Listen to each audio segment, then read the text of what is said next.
Obviously, there won't be an updated remake of this picture. Cell phones have scotched any notion of that.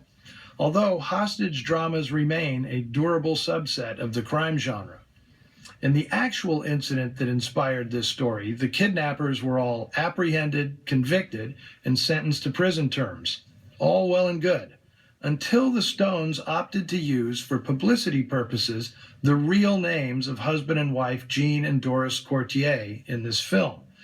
Even though the names of their kidnappers were changed, two of the convicts brought lawsuits contending, one, that they should have been paid by the producers since it was their story as well, and two, the characterization of their actions in the film would ruin their chances for rehabilitation after release from prison.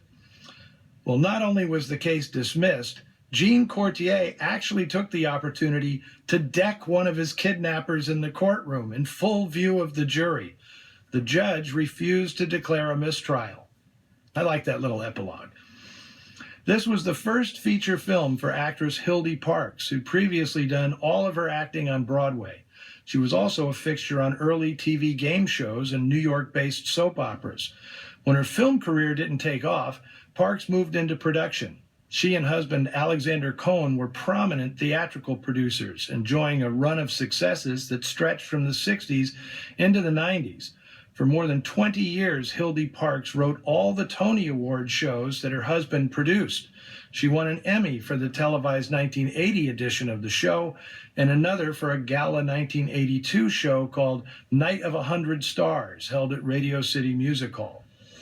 Jack Kelly, the brother of actress Nancy Kelly, had worked steadily as a supporting actor in dozens of movies and TV shows, but it wasn't until 1957 that his face became a fixture in American homes, after he took the role of Bart Maverick, brother to James Garner's Brett Maverick in the popular Western TV series. That'd be Maverick, for those of you who are too young to remember. Of course, a couple of Kelly's tormentors in this film made their mark in television as well. After making a few more 50s noirs like The Killing and Murder by Contract, Vince Edwards was finally cast as a good guy, crusading Dr. Ben Casey in the popular series of the same name. And in 1959, John Cassavetes starred in the short-lived Johnny Staccato, playing a jazz pianist detective working the Big Apple. The show didn't even last a year, but its application of noir style to the small screen has made it a cult favorite among noiristas. Before the decade was out, Cassavetes had established himself as a filmmaker as well. His improvisational technique would have a major influence on the next generation of movie makers. Cassavetes maintained his acting career into the 1980s, mainly to help finance his independently produced movies. It was something of a signature for Andrew and Virginia Stone to always have the same guys portray lawmen in their movies. Their cops were often named Pringle, Pope, or Cole, and were mainly played by Jack Crucian and Barney Phillips, both of whom appear in The Night Holds Terror. When you've seen enough of the Stones' movies, Blueprint for Murder, Julie, Cry Terror, all set in different cities around the country, it's pretty funny when the same cops with the same names show up every time.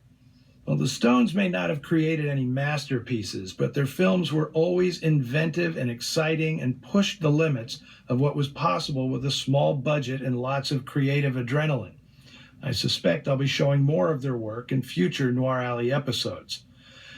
While we're speaking of masterpieces, next week I've got a film that definitely fits the bill. It's The Third Man, often called the greatest British film of all time. If you've seen it, then you know it's always worth a rewatch. And if you've never seen this incredible film, mark your calendar for next weekend. And check in on the Noir Alley Facebook page and Twitter feed to let us know what you thought of The Night Holds Terror. See you next week in Vienna.